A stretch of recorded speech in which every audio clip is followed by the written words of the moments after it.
하나님 말씀은 구약성경 열왕기하 20장 1절에서 7절까지 말씀 되겠습니다. 구약성경 598쪽입니다. 열왕기하 20장 1절 말씀부터 7절까지 이제 받들어 봉독해 올리도록 하겠습니다. 그때에 히스기야가 병들어 죽게 되매 아모스의 아들 선지자 이사야가 그에게 나와서 그에게 이르되 여호와의 말씀이 너는 집을 정리하라 네가 죽고 살지 못하리라 하셨나이다. 히스기야가 낫을 벽으로 향하고 여호와께 기도하여 이르되 여호와여 구하오니 내가 진실과 전심으로 주 앞에 행하며 주께서 보시기에 선하게 행한 것을 기억하옵소서 하고 히스기야가 심히 통곡하더라. 이사야가 성읍 가까운 데까지 이르기 전에 여호와의 말씀이 그에게 임하여 이르시되 너는 돌아가서 내 백성의 주권자 히스기야에게 이르기를 왕의 조상 다윗의 하나님 여호와의 말씀이 내가 네 기도를 들었고 네 눈물을 보았노라.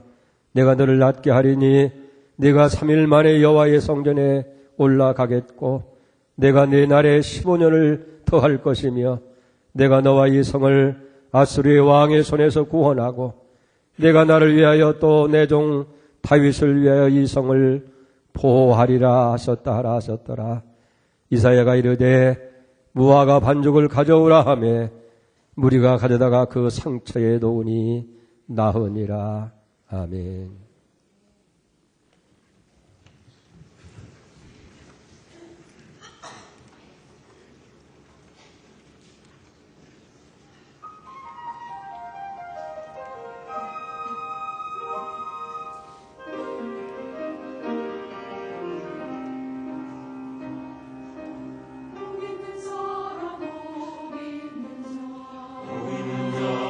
아니면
아멘. 감사합니다. 여러분들이 기도해 주셔서 지난 30일부터 11월 4일까지 3박 4일 동안 일본의 삿포로에서 KWMF 한인 세계 선교협의회 임원과 지역 대표들 그리고 과거의 그 지도자들이 모여서 과거와 현재와 미래에 대한 선교의 그 전략들을 이제 점검하고 전망하는 그런 그 시간을 가졌습니다. 지금 보이는 것은 우리가 보였던 삿포로 교회인데 한인 선교사가 일본 사람들을 그 선교하는데 아주 은혜롭게 성장하는 그런 교회에서 모임을 가졌습니다.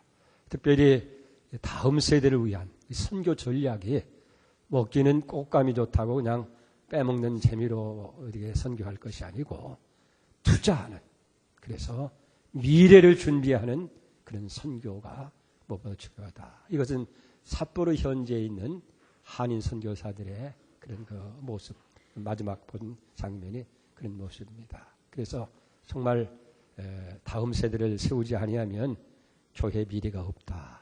선교 현장에서도 다음 세대를 위해서 선교에 초점을 맞추자는 충격적인 그런 걸 받고 이제 마치고들 돌아갔습니다. 거기에 보니까 60년을 선교하신 분이 있어요. 최초의 선교사 최찬영 선교사라고 하는데 나이가 93세예요.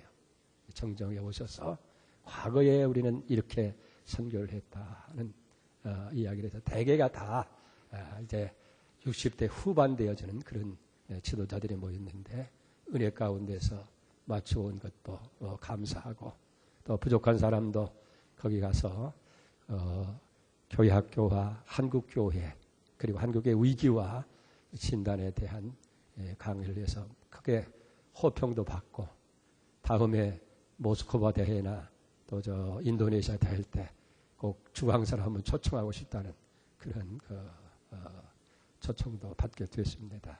하나님 은혜에 대해서 감사 생각합니다. 오늘 말씀의 제목을 기도하면 삽니다. 기도하면 산다는 주제로 성경에 확실한 진리가 있어요. 그건 뭐냐면 기도에는 능력이 있다는 거예요.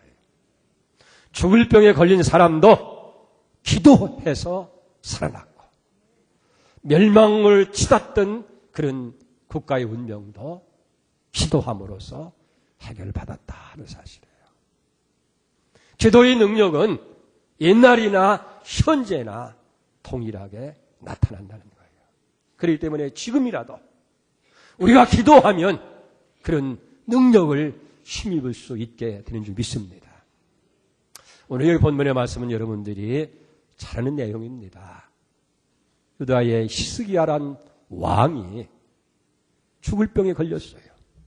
도저히 살아날 가망이 없는데 하나님 앞에 기도함으로 인해서 그 병 고침을 받게 되어지고 하나님께서 생명을 15년이나 더해주고 위기에 처한 나라의 운명까지도 하나님께서 보호해 주시는 그런 놀라운 은혜를 받았다고 하는 이야기가 기록되어 있습니다.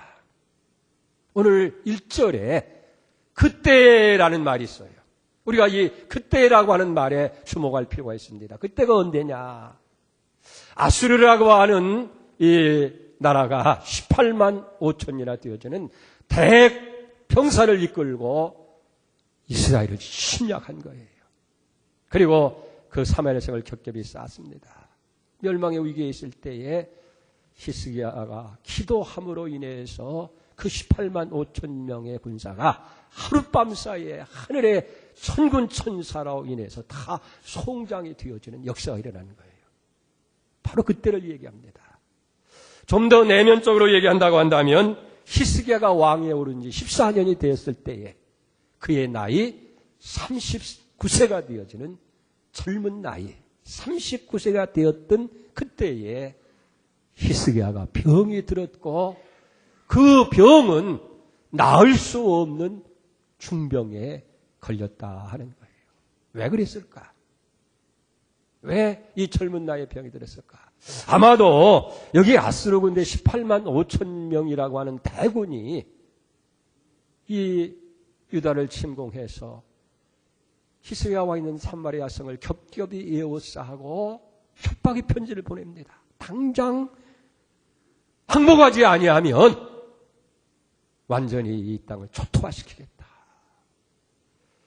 그렇게 이어지니까 히스기야는 백성뿐만 아니라 히스기야는 공포와 두려움과 그리고 여기 긴장으로 그 심신이 몹시 피곤했을 거예요.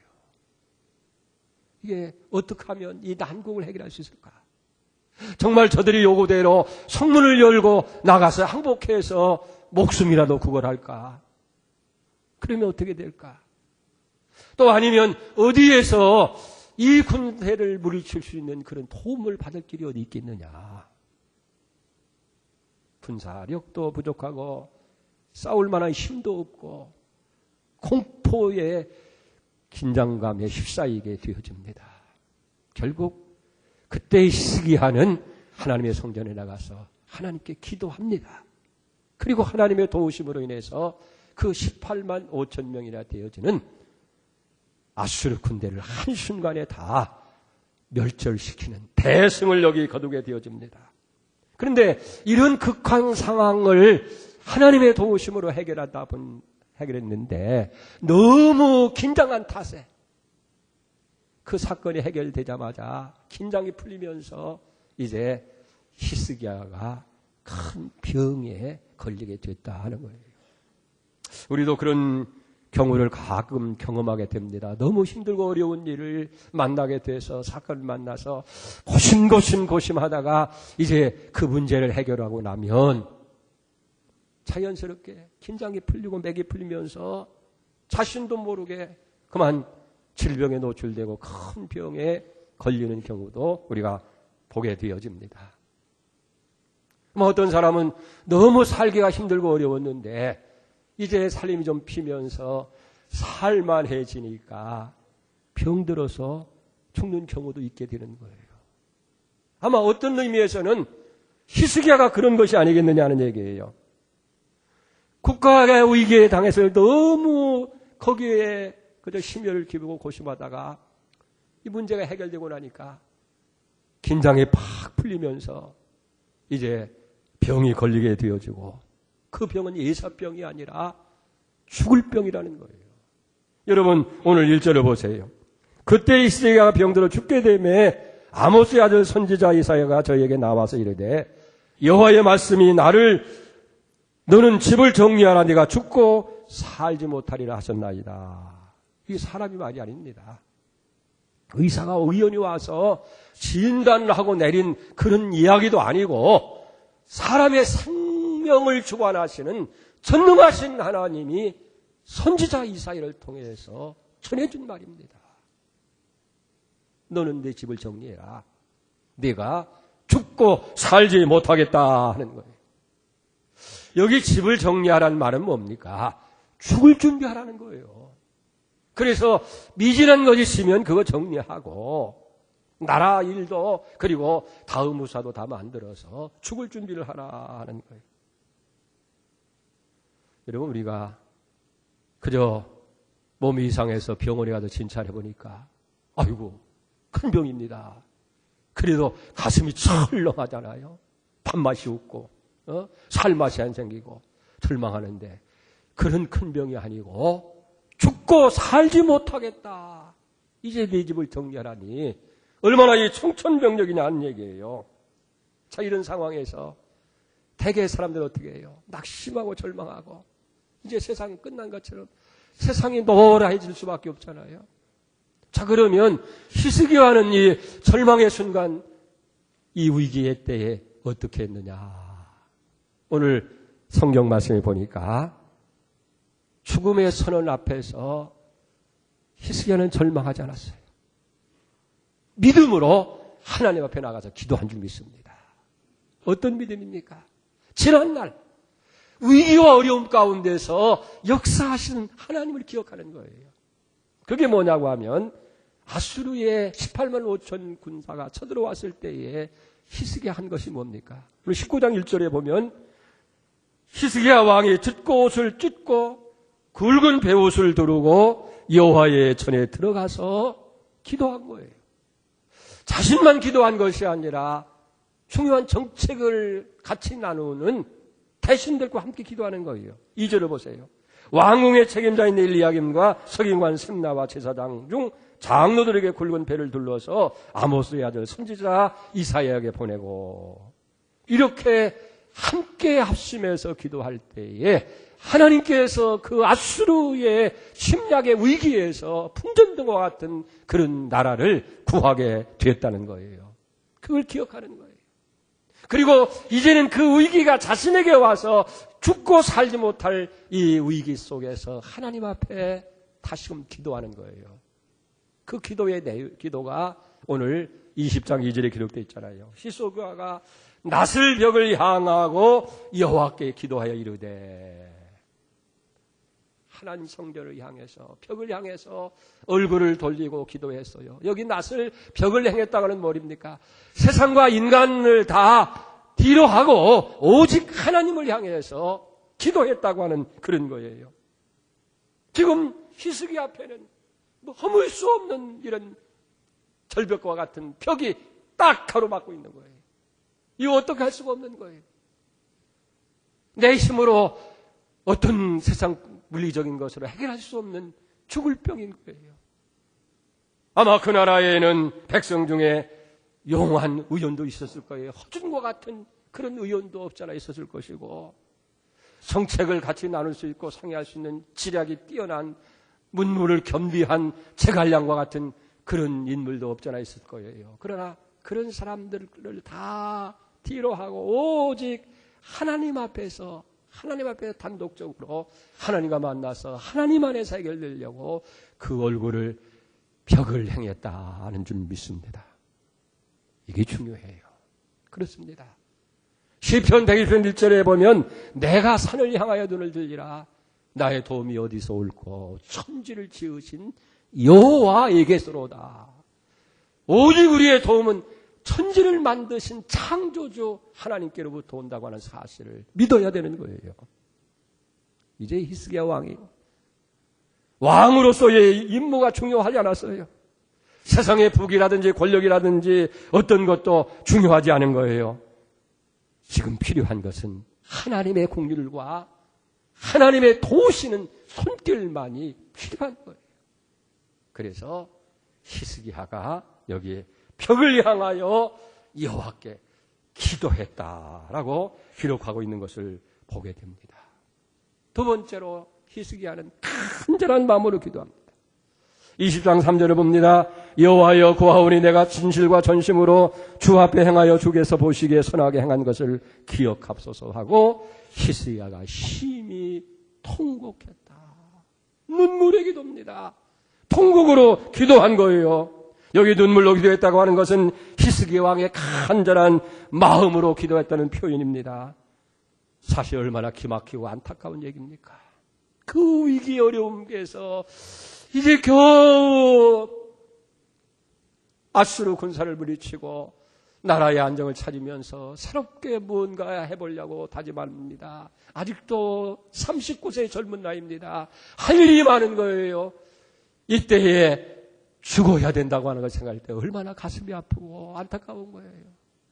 이 하나님 아직 할 일이 많습니다. 39살에 이렇게 일찍 죽어야 할 이유가 어디 있습니까? 고쳐주십시오. 살려주십시오. 이 기도인 거예요. 두 번째는 통곡으로 기도했다는 거예요. 여기 통곡으로 기도했다는 말은 철저하게 회개했음을 의미하게 되어집니다. 하나님, 그동안 잘못을 했습니다. 내가 너무 교만했습니다. 하나님보다도 세상 것도 의지하고 세상을 더 사랑한 거 아닙니까? 하나님 용서해 주십시오. 자기의 부족과 잘못된 것을 통회하면서 하나님 앞에 눈물로 통회로 차복으로 기도한 거예요. 여러분 이렇게 간절하게 겸손하게 하나님 앞에 기도해 본 적이 있습니까? 정말 자기 중심을 다해서 눈물과 통곡으로 기도하는 이 기도를 하나님께서 외면할 수 있겠느냐는 얘기예요. 그래서 시편 34편 18절에 보면 여호와의 마음은, 여호와는 마음이 상한 자에게 가까이 하시고 중심으로 통회하는 자를 구원하신다. 그렇게 말씀하고 있습니다. 하나님 우리의 중심을 보는 거예요. 정말 우리가 마음으로 상하당하는 것은 뭡니까? 내가 왜 이렇게 잘못했을까? 통회하고 자복하는 거예요. 그리고 그런 통회하는 마음을 하나님께서 보시고 그걸 무시하지 않는 거예요. 그런 사람을 하나님께서 가까이 해주시고 그런 사람을 구원해 주시는 줄로 그렇게 믿습니다. 그렇기 때문에 하나님 보는 건 우리가 외모가 어떠냐 그런 거 보는 게 아니라 내 중심으로 진심으로 상한 마음을 가지고 통회하는 심정을 가지고 하나님 앞에 나가느냐 하는 거예요. 우리 성경에 보면 이렇게 진심으로 통회하고 자복하는 사람들의 기도를 보게 됩니다. 창세기 21장 16절에 보면 하갈의 기도가 그래요. 한순간에 아브라함으로부터 이제 쫓김을 당하는 쫓겨남을 당합니다. 이스마엘 아들을 데리고 광야길을 가다가 그 사막에서 가죽 부대 불이 다 떨어졌어요. 아들이 기진맥진해서 헐떡여 죽어가는 모습을 차마 하갈이 볼 수가 없어서 하나님 앞에 통곡하면서 기도했다는 거예요. 하나님 살려달라고. 그때 하나님이 눈을 열어서 그 기도를 응답하시고 눈을 열어서 그 사막에 샘이 있는 것을 발견하게 해서 해결해 준 거예요. 3일상 1장 10절에 보면 한나의 통곡이 있습니다. 자식이 없어서 처벌보아야 되고 무시를 당해야 되고 고통을 당할 때 하나님의 성전에 나가서 통곡하면서 기도할 때 하나님이 태문을 열어주어요. 사무엘이라고 하는 아들을 얻게 하신 줄 믿습니다. 느헤미야서에 보면 느헤미야가 조국 이스라엘을 생각하면서 너무 안타까워서 하나님 앞에 눈물과 통곡으로 기도할 때에 하나님이 포로된 자리에서 곡으로 보내주어서 예루살렘 성을 다시 쌓게 하고 그 나라를 재건하게 하는 은총을 베풀어 주신 줄로 믿습니다. 그 의왕시의 모교의 최부군이라고 하는 집사님이 계십니다. 다니던 직장을 정리하고 퇴직금을 받아가지고 개인 사업을 해서 열심히 너무 하다 보니까 그만 과로해서 쓰러졌어요. 병원에 진찰해보니까 이 청천벽력입니다. 엑스레이를 쳐보니까 폐에 물이 가득 차고요. 쓸개에서 악성 종양이 생겼는데 그게 암덩어리가 돼서 간까지 전이되어졌어요. 그래서 이 항암 주사를 맞으며 치료해봤지만 이게 안 됩니다. 점점 더 병이 깊어가고 이제 암 말기가 되어졌어요. 의사가 마지막 하는 얘기가 의학의 힘으로는 할 수가 없습니다. 짧으면 6개월, 길어야 1년 안에 죽을 수밖에 없습니다. 그러니 편안한 마음을 가지시고 그저 여행하고 싶으면 여행하고 먹고 싶으면 먹고 그렇게 기도해 주십시오. 이 기가 막힌 거 아닙니까? 그래서 이 집사님이 마지막 죽기 전에 기도 좀 하자. 어디 조용한 곳이 없나 해서 기도원을 찾아가서 이제 기도하는 겁니다. 갔더니 눈물이 그렇게 나는 거예요. 이 회개의 눈물입니다. 그동안 집사라고 하지만은 제대로 신앙생활 변변히 하지 못했고 집사의 직분을 받았지만은 하나님 앞에 바쁘다는 핑계로 충성도 못했고 주일날 하나님 앞에 예배를 드려야 될 텐데 이런저런 일로 인해서 예배를 소홀히 했고 하나님 앞에 드리는데 인색했고 그저 왜 그렇게 눈물이 나는지 그러면서 하나님 용서하십시오. 열흘을 금식하면서 회개하면서 이제 병고침을 위해서 기도했다는 거예요. 그런데 점점 기도하는데 마음의 평안이 옵니다. 안정이 되어집니다. 열흘 기도를 마치고 또 다시 100일을 새벽 기도를 작정하고 매일 새벽에 나와서 하나님 살려만 주시면 이제 제가 살 사람 되어서 주님 섬기겠습니다. 내게 주신 시간이라든지 건강이라든지 물질 다 들여서 전도도 열심히 할 것이고 교회도 충성할 것이고 하나님을 위해서 살기로 합니다. 소원하면서 기도했다는 거예요. 그런데 100일 새벽기도를 마치는데 이상하게 몸이 갑변해지고 기분이 좋아지면서 병이 나은 것처럼 느껴지는 거예요. 그래서 병원에 가서 이제 조심스러운 마음으로 진찰을 해봤더니 의사가 깜짝 놀라는 거예요. 분명히 암이 간까지 전이 되어졌는데 그 흔적은 있는데 이 암병은 싹 사라진 거예요. 할렐루야.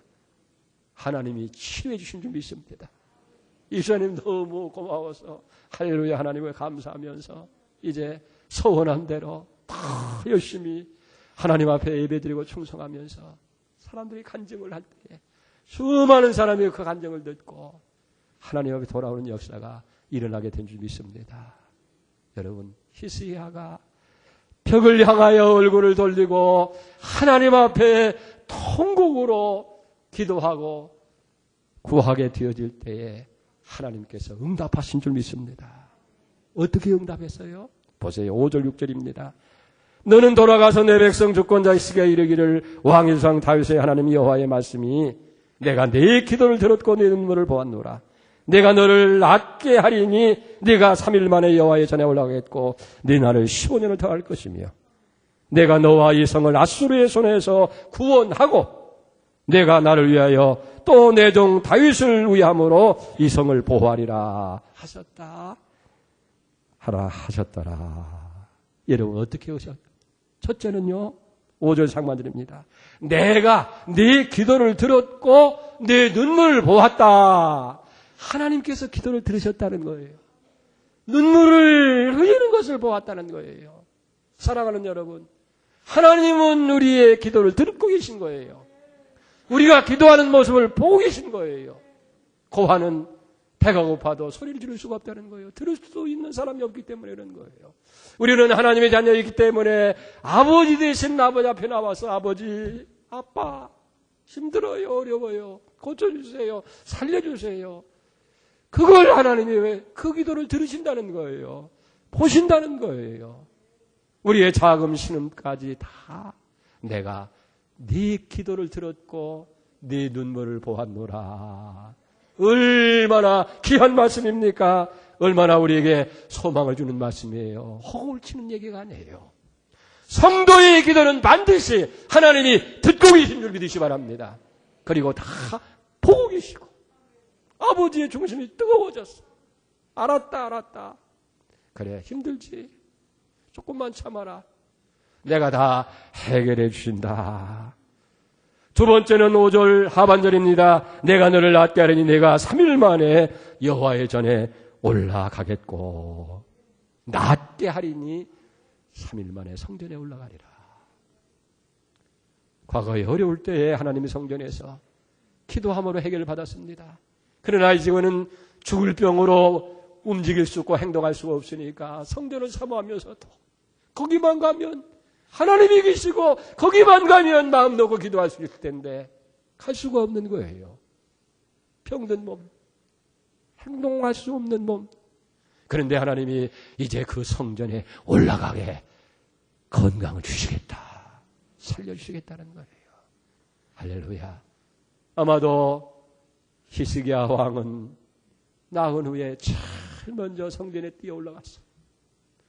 하나님 앞에 감사와 영광을 돌린 줄 믿습니다. 여러분 중요한 게 그거예요. 그렇기 때문에 건강할 때에 자유롭게 우리가 행동할 수 있을 때에 하나님 앞에 더 열심을 내고 우리가 하나님의 성전을 더 귀히 여기고 예배에 열심히 참석하는 사람이 되어야 될 줄 믿습니다. 병들고요. 어려워지면 가고 싶어도 못 가는 거예요. 목사님 교회에 가고 싶어요. 기도해 주세요. 가고 싶은데 안타까워요. 지금도 병석에서 안타까워하는 성도들이 있는 줄 압니다. 세 번째는 6절 상반절이에요. 내 날을 15년 더 할 것이며 그랬어요. 1절에 분명히 내가 죽고 살지 못하리라고 그렇게 선언했는데 이제 6절에 와서는 뭐라고요? 15년의 생명을 더해 주시겠다는 거예요. 히스기야의 그 부르짖음과 눈물을 하나님이 다 보시고 생명을 15년이나 더 연장시켜 주신 거예요. 할렐루야. 이제는 15년을 틈으로 살아가는 삶이 된 줄 믿습니다. 하나님의 영광을 위해서. 그 다음에 네 번째는 6절 하반절에 뭐라고 했어요? 이 성을 아수르 왕의 손에서 구원하고 이 성을 보호해 주리라. 장래일까지 하나님께서 책임져 주시겠다 하는 거예요. 사랑하는 여러분, 오늘 여러분들이 어떤 질병 때문에 고통 중에 있고 어떤 문제 때문에 여러분들이 어려움 가운데 있습니까? 히스기야 왕처럼 기도하시기 바랍니다. 통곡과 눈물로 부르짖어 보시기 바랍니다. 하나님이 다 듣고 계신 거예요. 하나님이 다 보고 계신 거예요. 그렇기 때문에 너는 내게 나와서 부르짖으라. 그러면 내가 응답하겠고 크고 비밀한 것을 내게 보여주시리라 말씀합니다. 건강도 회복시켜 주십니다. 문제도 해결해 줄 줄 믿습니다. 장래 일까지 책임져 주실 줄로 믿습니다. 사랑하는 여러분, 오늘 우리는 기도해야 할 이유가 있습니다. 기도해야 할 이유가 있어요. 지금 나라가 너무 위태로운 거예요. 최고 통수권자가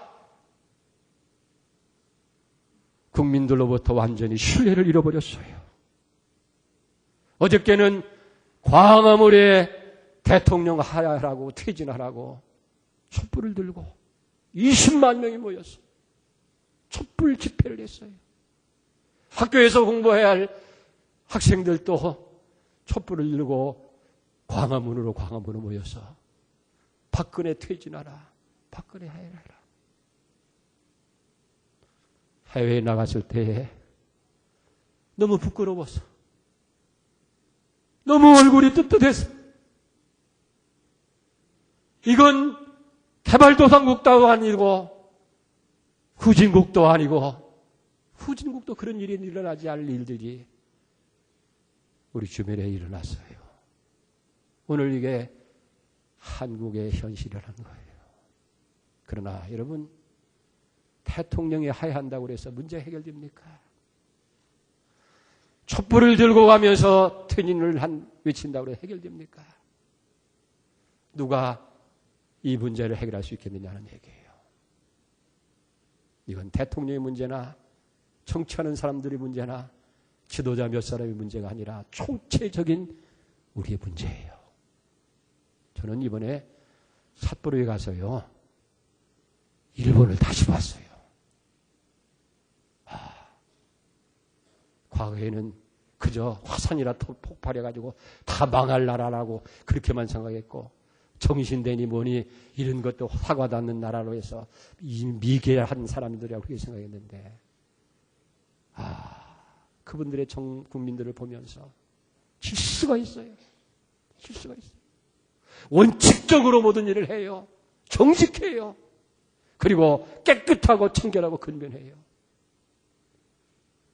거리가 종이 조각 하나 없이 깨끗하고 질서가 있고. 저는 그런 모습을 보면서 두려움이 와요. 너무 존경스럽다 못해도 두려움이 와요.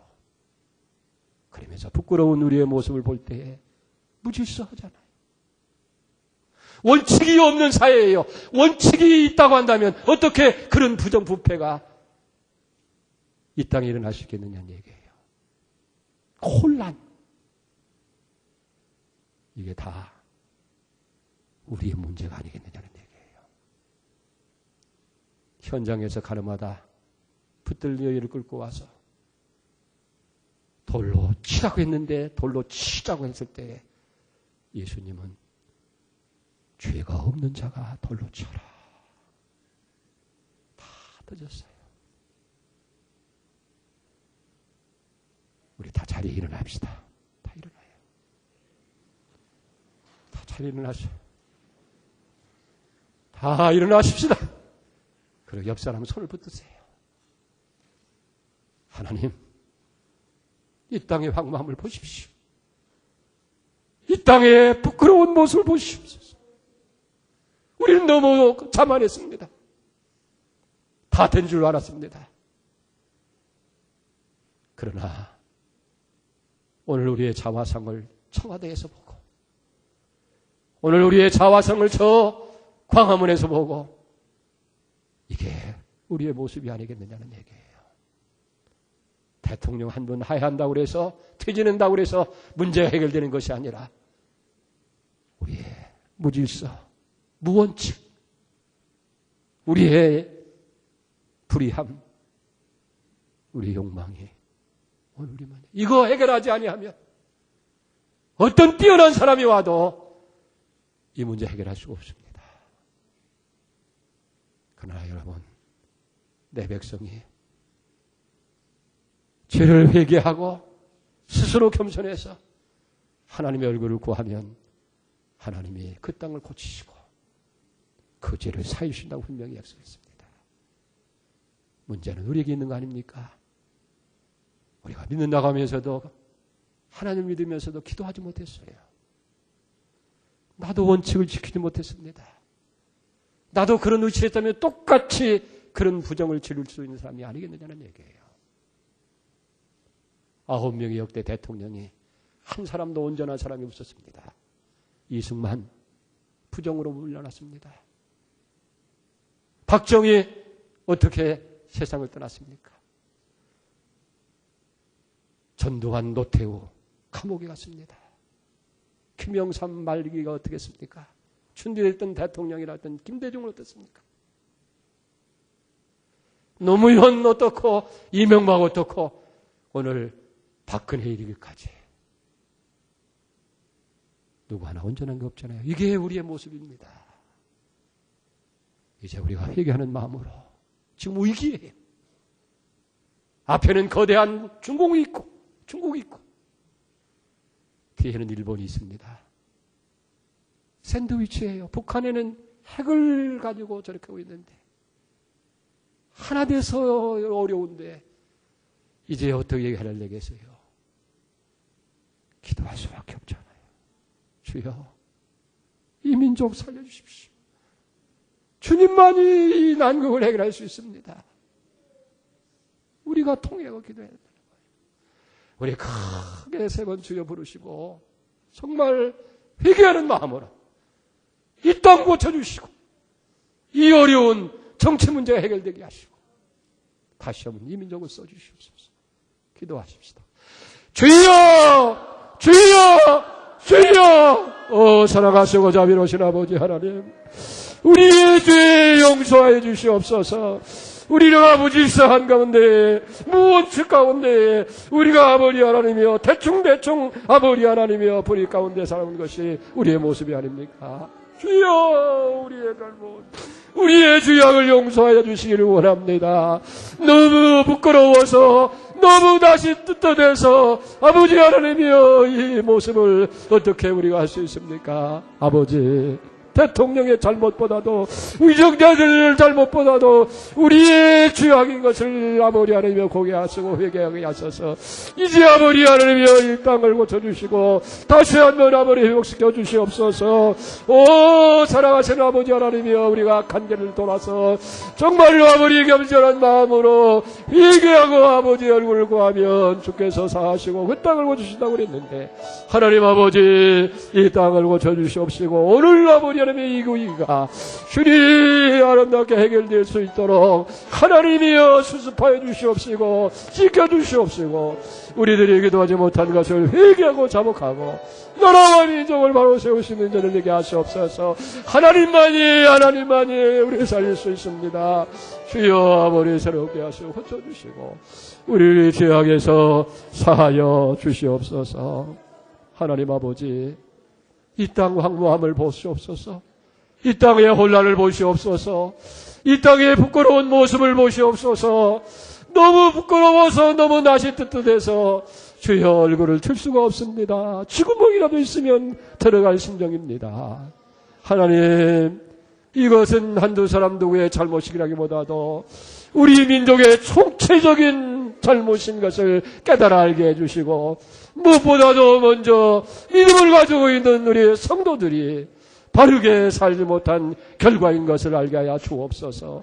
무질서한 이 땅, 무원칙 속에 살아가고 있는 이 땅, 하나님 아버지의 혼란 가운데 있는 이 땅, 아버지 하나님이여 부정직한 이 땅, 하나님 우리를 고쳐주시옵시고 하나님 앞에 원칙 있게 하시옵시고 믿음으로 아버지 하나님이여 배려하면서 서로 협력해서 이 난국을 아버지 수습해 나갈 수 있도록 이 백성에게 슬기를 주시고 정치하는 지도자들 마음을 붙들어 주시고 성령으로 붙들어 주시기를 간절히 바라고 원합니다.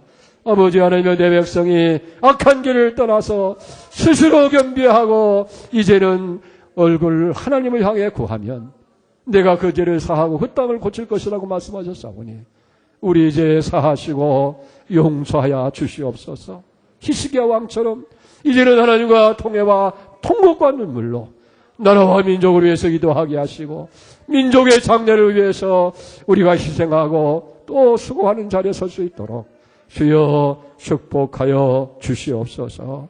기도함으로 병든 자도 고침받게 하시고 문제도 해결되게 하여 주시옵소서.